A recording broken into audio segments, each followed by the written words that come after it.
6 tips for a better spring flower garden.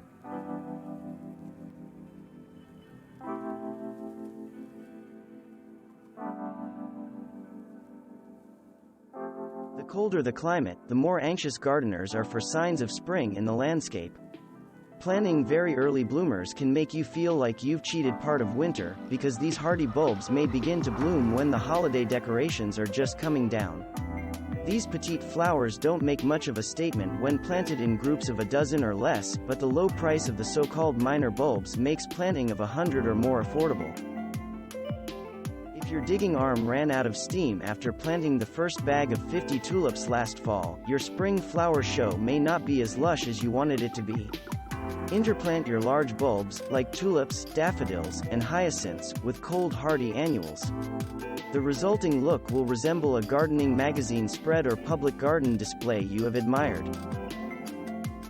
When creating a flowering landscape, follow the garden design principle of starting with trees, then shrubs, then plants.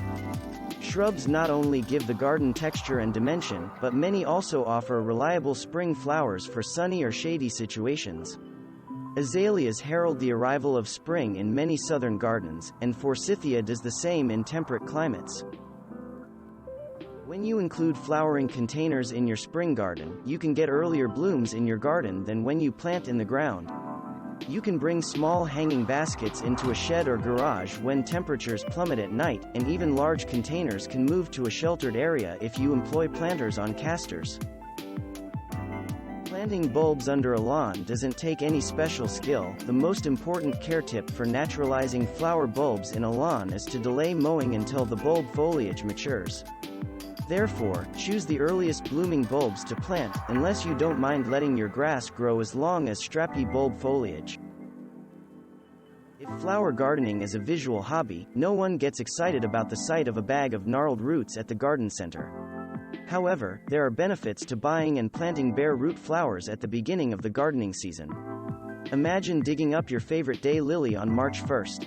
What would it look like?